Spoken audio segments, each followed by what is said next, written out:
चलो भाई लोग, सब कुछ अच्छा चल रहा है ना? कोई दिक्कत विक्कत तो नहीं है? ठीक है, हो तो बताना कमेंट बॉक्स में। बात कर रहा हूँ मैं एसकेएन वर्सेस बैरबाडोस के बारे में। चलो यार, वीडियो शुरू करता हूँ उससे पहले एक चीज़ क्लियर कर दूँ, हेड टू हेड की। देखो, हेड टू हेड में कोई टीम फेवरेट नहीं है, बस एसकेएन का ये है कि 3 में से 3 मैचेस हार चुकी है, तो क्या कह सकते हैं। ठीक है, बाकी बैरबाडोस भी कोई बहुत एक्सीलेंट टीम नहीं है, टीकेआर जैसी नेम टीम नहीं है। दोनों की टीमों दोनों टीमों को मैं इक्वली ही रेट करूंगा, तो हेड टू हेड में मैं कुछ नहीं कह सकता, दोनों टीमें एक जैसी ही हैं। बहुत ज़्यादा फर्क दोनों टीमों में नहीं है। चलो यार, टीम की बात करते हैं। वीडियो थोड़ा लंबा हो सकता है, लेकिन मैं कोशिश करूंगा जितना हो सकता है वीडियो को छोटा करूं, लेकिन फिर भी आपको पता है डिटेल में हम लोग बताते हैं सब कुछ, तो वीडियो थोड़ा लंबा हो सकता है। ड्रीम इलेवन की मैं टीम प्रोवाइड करूंगा, लेकिन उससे पहले आपको स्टैट्स बता दूं अब तक का टूर्नामेंट दोनों टीमों का कैसा गया है। देखो, पहले स्टार्ट करता हूँ सेंट किट्टीज एंड नेविल प्रेट्योसिस, जिसको हम शॉर्ट फॉर्म में एसकेटी बोलते हैं। 3 मैचेस खेले, तीनों की तीनों हारे, साफ सीधी बात। 147, 126 और 162। टूर्नामेंट की मैंने आपको स्टार्टिंग में बताया था, बैटिंग एवरेज जो होता है वो होता है इस पिच पे 157। इन मैचेस में 157, 158 का होता है, और आप एग्जैक्टली देखेंगे वहीं पे है।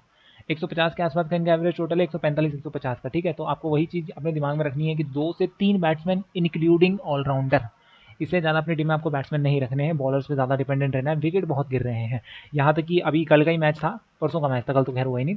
तो 118 रन का टारगेट भी डिफेंड कर लिया, तो भाई बहुत बड़ी बात है। मैंने आपको पहली टूर्नामेंट स्टार्ट होते ही कह दिया था कि भाई लो स्कोरिंग मैचेस होंगे, आईपीएल नहीं है ये। और जो आईपीएल होगा ना दुबई में इस बार, मैं एक वो भी चीज़ आपको यहीं बता देता हूँ, इसी बोर्ड में थोड़ी वीडियो में हिंट देता हूँ। आईपीएल के छोटे ग्राउंड से, लेकिन पिच बॉलिंग के लिए बहुत ज़्यादा हेल्पफुल है। ग्राउंड छोटा है, बैटिंग में रन बनेंगे। दूसरी बात, नेटवेस्ट टी10 ब्लास्ट शुरू होने वाली है, उसके लिए अगर आपको लीग ज्वाइन करनी है, स्मॉल लीग के जो पहले मैचेस हैं, गाइस आप शुरू से जाके, जैसी लीग खुलती है ना, किसी भी मैच में जो मैचेस आपको खेलने, उसमें ज्वाइन कर लेना। मैं अच्छे से आपको वो मैचेस की ड्रीम इलेवन की टीम देने वाला हूँ, नेटवेस्ट टी10 ब्लास्ट के मैचेस होंगे, तो आप उसको ज्वाइन कर लेना। मैं यहाँ पे दिखा भी देता हूँ, एक काम करता हूँ। ये जो मैचेस देख रहे हो ना, ग्लॉस्टेस्टरशायर वर्सेस नॉर्दर्न, केंट वर्सेस हैम, ये इनकी फुल फॉर्म है, KENT, केंट वर्सेस हैम का है हैम्पशायर। उसके बाद LAN का मतलब होता है लंकाशायर, DUR का मतलब होता है डूरम, ESS का मतलब होता है एसेक्स, और MID का होता है मिडिल सेक्स। वैसे ये वॉर्केस्टरशायर है, ये ग्लेमॉर्गन है, ये लीसेस्टरशायर है, LEI, थोड़ा बड़ा कर देता हूँ, ठीक है, जैसे LEI लीसेस्टरशायर है। WYOR यॉर्कशायर, इसका तो मैच है यार, इसमें तो मैं 1.5 लाख से ज़्यादा जीतने वाला हूँ। यॉर्कशायर, माउस का कर्सर देखो, टेस्ट मैच चल रहा है इसका लंकाशायर के साथ। और मैंने आपको इसकी वीडियो दी थी, मैंने कहा था सारे प्लेयर जो हैं वो स्क्वाड में अवेलेबल है, जो पाकिस्तान के साथ T20 की रेड लीग खेले जाना है, वो सीनियर प्लेयर वहाँ चले गए। तो इस मैच में बहुत सारे सीनियर प्लेयर गायब हो गए थे, मेरे साथ जो ओपोनेंट खेल रहे हैं ना, उनके 3-3, 4-4 प्लेयर मिस हो रखे हैं। तो इसमें तो मैं 1.5 लाख रुपये सीधा जीत रहा हूँ छोटी लीग में, वो पहले ही दिन से मुझे पता है। ठीक है, लेकिन ये होना चाहिए कि 2 पारियाँ पूरी पूरी होनी चाहिए, बारिश आ गई बीच में तो फिर यार कुछ नहीं मिलेगा। उसके बाद नॉटिंघम शायर है, तो ये टीम है ना, इसके मैं आपको बता रहा हूँ, ये लीग खुल चुकी है। स्मॉल लीग खेलते हो आप, पहले जाके ज्वाइन कर लो, क्योंकि बहुत सारे लोग जो है उस टाइम पे, टॉस के टाइम पे टीम एडिट नहीं कर पाते हैं, सबके पास इन मैचेस की न्यूज़ नहीं आती। मैं आपको पूरी न्यूज़ दूंगा, हर मैच में कौन से 12-13 खिलाड़ी होते हैं जो प्लेइंग 11 में होते हैं, कौन से आपके लिए इंपॉर्टेंट होते हैं, क्योंकि ये वो टूर्नामेंट है जिसको मैं 3 साल से लगातार बहुत अच्छे से कवर करता आया हूँ, और यही वो टूर्नामेंट है जिसमें अगर मैं आज तक का पूरा अपना रिकॉर्ड चेक करूँ, सबसे ज़्यादा मैं इसी टूर्नामेंट में जीता हूँ। चलो यार, मैं मुद्दे पे आता हूँ, मैं जिसकी बात कर रहा था, सेंट किटिस और बैरबाडोस वाले इस मैच की बात कर रहा हूँ। ठीक है, चलो सबसे पहले मैं आपके सामने सारे के सारे स्टैट्स खोल के रख देता हूँ। सेंट किटिस की बात करता हूँ, 3 में से 3 मैच हारी, क्रिस लिन उनके ओपन करता है, इवन लेविस सेकंड इनिंग का सेकंड ओपनर है। ठीक है, निक कैली तीसरा और 3 नंबर पे, लेकिन निक कैली ने 2 इनिंग में अभी तक कुछ खास नहीं किया है। बेंटन का था, बेंटक ने अभी तक परफॉर्मेंस अच्छी दी है, डिसेंट परफॉर्मेंस, 17, 16, 14, 22, 30, 29, 34, 29, 5, तीनों ने ही, ये जो 3 सीनियर प्लेयर जिनके पास रनों की बहुत बड़ी जिम्मेदारी होती है, उन्होंने डिसेंट परफॉर्मेंस दी है। किसी ने भी, एक ने भी बड़ी लंबी पारी नहीं खेली है अभी तक इस टूर्नामेंट में। ठीक है, तो उम्मीद करते हैं जल्दी एक लंबी पारी हमको यहाँ से देखने के लिए मिलेगी किसी ना किसी से। देखो, इस एक चीज़ मैं क्लियर कर दूँ, मैंने अपनी टीम में ना एवन लेविस को पिक किया, अभी से बताता हूँ आपको। लेकिन गाइस मैं क्लियर बोल रहा हूँ, मैं लिन को पिक करना चाहता हूँ दोनों में से इस मैच में। देखो, लेकिन लिन के ना क्रेडिट पॉइंट ज़्यादा है, वही दिक्कत आ रही है, मेरे पास क्रेडिट पॉइंट नहीं बन रहे। मैंने बहुत कोशिश करी कि लिन के लिए मैं कहीं ना कहीं के क्रेडिट पॉइंट निकाल लूँ, लेकिन मुझे एक भी प्लेयर ऐसा नहीं मिला जिसको ड्रॉप करके मैं क्रिस लिन को ले लूँ। यहाँ तक कि इवन लिविस को लेने के लिए भी एक मुझे बड़ा अपना खतरा लेना पड़ा, अपनी टीम में रिस्क लेना पड़ा, और बेन डंक के भी क्रेडिट पॉइंट नहीं, मेरे से नहीं हो पा रहा था, इसलिए मैं क्लियर कर दूँ कि थोड़ा बहुत मैंने गैम्बल लिया है। मैं अभी से बता देता हूँ आपको, ठीक है। ये तो यहाँ से इंपॉर्टेंट बताता हूँ, लेन और एबी डेविस में से किसी एक को लेना ही लेना। मेरी रिकमेंडेशन रहेगी लेन को लें, दोनों एक जैसे ऑप्शन है, लेकिन मैं लिविस, अगर आपको क्रेडिट कम है तो आप लिविस के साथ भी जा सकते हैं। फिर आपके पास बेंटन के वैसा ही एक ऑप्शन रहेगा। रामदिन बहुत एक्सीलेंट नहीं है, लेकिन पिछले मैच में 46 की थे, और पिछले मैच मैंने इसको अपनी टीम में पिक किया है। उसके बाद कैरन पवेल इतना कुछ खास नहीं है, टेस्ट में ओपन भी करता था, लेकिन इतना खास नहीं है। ठीक है, सोहेल तनवीर को आपको पिक करना ही करना है, नंबर 6 या नंबर 7 पे बैटिंग करेगा। देखो, ओवर कम बचे होंगे तो नंबर 6 पे ही करेगा, पिछले से पिछले मैच में चोट लगी थी और मैंने आपको इसकी न्यूज़ दे दी थी कि प्लेइंग 11 में आएगा। नेट में इसने बॉलिंग की। हालांकि इसका फिटनेस टेस्ट जो है वो मैच से ठीक पहले हुआ था, लेकिन मैंने आपको न्यूज़ दे दी थी कि इसने नेट में प्रैक्टिस करी है, प्लेइंग 11 में आएगा। रेड एमरेट कप्तान है, इंपॉर्टेंट ऑप्शन है क्योंकि ये बैटिंग बॉलिंग दोनों कर रहा है। देखो थोड़े बहुत रन बना के देता है मिडिल लोअर ऑर्डर पे, और विकेटें तो लेकर आ रहा है, 6 विकेटें यार, इकोनॉमी रेट भी अच्छा है। ठीक है, उसके बाद शेल्डन कॉटरेल, यार ये खिलाड़ी इंपॉर्टेंट है, मैं साफ बोलूँ इंपॉर्टेंट है। पिछले मैच में इसकी बहुत पिटाई हुई भाई साहब, बहुत पिटाई हुई। पहली इनिंग में जब इसकी पिटाई हुई ना, मुझे तो लगा भाई मैं हार गया, मेरे को सीधे लगा मैं हार गया, क्योंकि इसके पास 0 विकेट थे और इसके इकोनॉमी में भी पॉइंट कट गए थे, बहुत पिटाई हुई थी। लेकिन इसे बैटिंग में आके एंड में 26 नॉट आउट, ये पे नॉट आउट का सिंबल लगाना है मुझे, 26 नॉट आउट बनाए थे इसने। ठीक है, तो इसने मुझे यहाँ से कवर करा दिया, जिससे मैं काफ़ी खुश हूँ। शेल्डन कॉटरेल ने मेरा दिल जीत लिया, ये समझ ले एक तरह से भाई अपनी परफॉर्मेंस से। ठीक है, तो कॉटरेल एक बहुत इंपॉर्टेंट है, एमरेट इंपॉर्टेंट, तनवीर इंपॉर्टेंट है। अभी एक नाम बीच में ऐसा आ रहा है जिसको जॉन रस को छोड़ दो, इसको मैं नहीं बोल रहा। इस सोडी में टूर्नामेंट के दूसरे मैच से बोल रहा हूँ भाई, इंपॉर्टेंट है, और लेकिन अभी तक विकेट नहीं किया इसने। मैं फिर बोलूँगा भाई बहुत इंपॉर्टेंट है। आप ये मत समझना कि 1 या 2 मैचेस में विकेट नहीं मिले तो भाई काम का नहीं है, भाई ऐसा बिल्कुल नहीं है। ईश सोडी बहुत ज़्यादा इंपॉर्टेंट प्लेयर है इस टीम का स्पिनर, क्योंकि इनके पास स्पिनर ही कहाँ है। इस सोडी इनका मेन स्पिनर है, यही तो करेगा जो करेगा। ठीक है, और इनके पास 5 ही बॉलर है, तो ऐसा भी नहीं है कि सोडी के ओवर कट जाए। हाँ, अगर सोडी को बाहर बिठा रहे हैं तो अलग बात है, वरना अगर प्लेइंग 11 में है ना, तो यार सोडी को ड्रॉप करने की सोचना भी मत। मैं आपको ये मेरी दिल से तमन्ना है, मेरा मेरा मतलब एक होता है ना कि एक पीक आ जाता है किसी खिलाड़ी पे कि यार इसकी परफॉर्मेंस मुझे चाहिए, वो है इस सोडी को मैं ड्रॉप नहीं करने वाला। चलो दूसरी टीम की बात कर लेता हूँ, बारबाडोस की। चलो बारबाडोस ढूंढते हैं, ये रही बारबाडोस। देखो 3 मैचेस इन्होंने भी खेले, 3 में से इनका हाल कुछ नहीं रहा। टूर्नामेंट का जो पहला मैच था, सबसे पहला मैच, बारबाडोस ने उसमें 153 बनाए थे 9 विकेटों के नुकसान पे, वो जीत गए थे। आई थिंक 5 या 6 रन से जीते थे उस मैच में। हेटमायर ने कोशिश तो की थी जिताने की, लेकिन नहीं जीता पाया था। ठीक है, तो वहाँ से यहाँ से देखो बारबाडोस के बाकी के 2 मैचेस, पिछले मैच में ये जो मैचेस था 166 पे 6, ये यहाँ पे ये था टीकेआर के साथ था इनका ये मैच। ठीक है, पोलार्ड जिसका कप्तान है भाई, पोलार्ड के सामने नहीं चली इनकी। उसके बाद चलो यहाँ से स्टार्ट करता हूँ। जॉनसन चार्ल्स और शे होप इनके ओपनर्स हैं। दोनों ने अभी तक ठीक ठाक किया पहले मैच को छोड़ करके, दोनों के दोनों विकेट कीपिंग करते हैं, लेकिन विकेट कीपिंग कर शे होप रहा है। ठीक है, पॉइंट्स इसके पास आएंगे विकेट कीपिंग के। कोरी एंडरसन, यार मुझे बहुत डिसअपॉइंट हुआ है कोरी एंडरसन से। 3 मैच, तीनों मैच में फ्लॉप, सिर्फ 4 रन है इसके खाते में। तो यार एक चेंज तो बनता है कि शामरा ब्रोकर्स को आप लाओ, लेकिन यार कोरी एंडरसन ओवरसीज प्लेयर है, और ओवरसीज में इनके पास कुछ ऑप्शन है ही नहीं कि ये कोरी एंडरसन को रिप्लेस कर सके। बहुत बड़ा नाम है कोरी एंडरसन। तो मैं समझता हूँ कि एक चांस तो एटलीस्ट यार कोरी एंडरसन को एक और मौका मिलना चाहिए। अगर मिलता है तो अपनी टीम में पिक करना है, जो कि मैंने किया है। नहीं मिलता है तो यार भले ही वो कायल मानस हो या फिर शामरा ब्रूकस हो, यहाँ पे 3 नंबर और 4 नंबर पे आपको वो चेंज करना पड़ेगा। ठीक है, अभी से बता रहा हूँ। लेकिन अगर ये प्लेइंग 11 में है तो आपको पिक करना ही करना है, जो कि मैंने किया है। उसके बाद माइनस मारने से देखो इतना अच्छा ऑप्शन नहीं है, भले इसने 2 मैचेस अच्छे खेले हैं 37 और 16, पर अच्छा ऑप्शन नहीं है। होल्डर है भाई, आंख बंद करके पिक करो इसको, बल्लेबाजी से देखो इसकी बल्लेबाजी। और इस मैच में ना मेरा इस पर बैटिंग से ज़्यादा ट्रस्ट बॉलिंग में है, ज़्यादा मैं इस मैच में बॉलिंग पर ट्रस्ट कर रहा हूँ इसकी। उसके बाद रेमन रेफर है भाई, ठीक ठाक ऑफिस अभी तक परफॉर्मेंस दी है, 2 विकेट इसके पास है, हालांकि 4 ओवर पूरे कभी कभार नहीं मिलते हैं।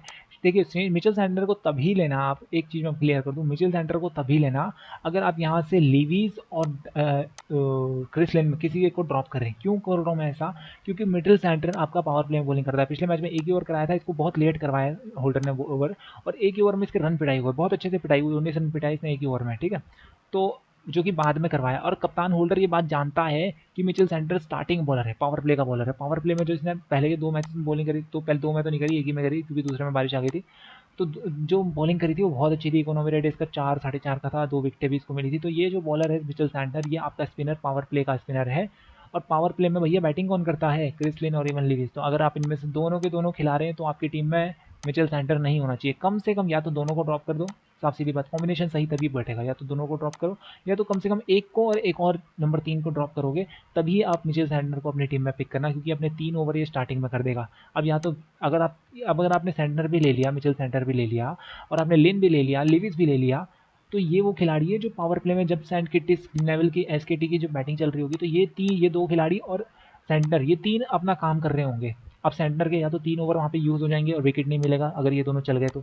और अगर इनमें से कोई एक भी फ्लॉप हो गया तो यार वो आपको अपनी टीम में क्यों करना है। या तो फिर अगर मतलब कि सेंटर चल रहा है, मतलब वो विकेट ले रहा है, और अगर विकेट ले रहा है तो वो इन दोनों में से किसी एक का ही लेगा, या फिर दूसरा भी ले लेगा या तीसरा भी ले लेगा। ठीक है, तो आपको टॉप ऑर्डर से फिर यहाँ से 1 या 2 प्लेयर अपनी टीम से ड्रॉप करने ही पड़ेंगे एसकेटी से। ठीक है, तो यही चीज़ मैंने यही कॉम्बिनेशन बनाया, इसीलिए मैंने लिन और लिविस दोनों को अपनी टीम में पिक नहीं किया है किसी भी, क्योंकि मैंने अपनी टीम में सेंटर को पिक किया है। तो ये कॉम्बिनेशन जो होता है ना, ये खेल धोनी का ऐड आता है ना, खेलो दिमाग से, यही है वो दिमाग जो आपको लगाना पड़ता है। ठीक है, पर मैं बैठा हूँ ना, मैं लगा के देता हूँ आपको। फिर आता है नरसे। देखो एशले नरसे ने पहले मैच में तो यार एक ही ओवर कराया, लेकिन दूसरे मैच में जैसे कि सेंटर ने एक ओवर कराया तो इसको 4 ओवर पकड़ा दिए। बंदे ने 4 ओवर में दिए थे 16 रन दिए थे या फिर 20 रन दिए थे, ऐसी कुछ दिया था, इसने एक विकेट निकाला। तो भैया परफॉर्मेंस तो इसकी अच्छी रही है, ठीक है, लेकिन यार मेरे को सेंटर चाहिए, साफ सीधी बात है। फिर आता है राशिद खान और हेडन वॉल्श। देखो पिछले मैच में ना होल्डर की कप्तानी पे मेरे को एक सवाल दिखता है कि होल्डर ने किया क्या। देखो सेंटनर आपका बहुत अच्छा स्पिनर था, सेंटनर से एक ही ओवर कराया, वो भी कब 10 ओवर के बाद जब पिटाई हो रही थी तब। दूसरा नर से आपका इतना अच्छा स्पिनर नहीं है जिससे आपने 4 ओवर करवा दिए, दूसरी गलती। तीसरा राशिद खान के इन्होंने 4 ओवर पूरे नहीं कराए, 3 ही ओवर करवाए, और राशिद खान से ये बैटिंग भी नहीं करवा रहा है। राशिद खान को यार यहाँ पे खिलाना चाहिए सेंटेनर की जगह या फिर रेमन रेफर की जगह। तो मुझे यहाँ पे लगता है होल्डर की कप्तानी थोड़ी सी सोचना पड़ेगा होल्डर को इसके बारे में कि यार राशिद को ऊपर बैटिंग में भेजें और राशिद को पूरे ओवर दें, सेंटनर को पूरे ओवर दें, ठीक है। हेडन वॉल्श को 4 ओवर नहीं मिलते, मैं सीधे बोलता हूँ, तो मत लेना अपनी टीम में। और यहाँ चलो रिपीट करता हूँ, important option Rashid Khan 1, Santner 2, बहुत इंपॉर्टेंट नहीं है बट अच्छा है। उसके बाद होल्डर 3, कोरी अगर खेल रहा है 4, और चार्ल्स और होप में से कोई एक, अगर ये दोनों के दोनों दोनों तो खेलेंगे, मतलब दोनों में से कोई एक आपको अपनी टीम में पिक करना है, ठीक है। बाकी यहाँ से सेंट किटी से मैं बता ही चुका हूँ, लेन या लेवी में से कोई एक लेना है, बेंडंक 2, उसके बाद यहाँ से तनवीर 3, एमरेट 4, पिसोडी 5 और शेल्डन कॉटरेल 6, ये 6 हैं। आप चाहें तो इन 4 बॉलर में से कोई 3 ले सकते हैं, लेकिन तनवीर को आपको पिक करना ही करना है।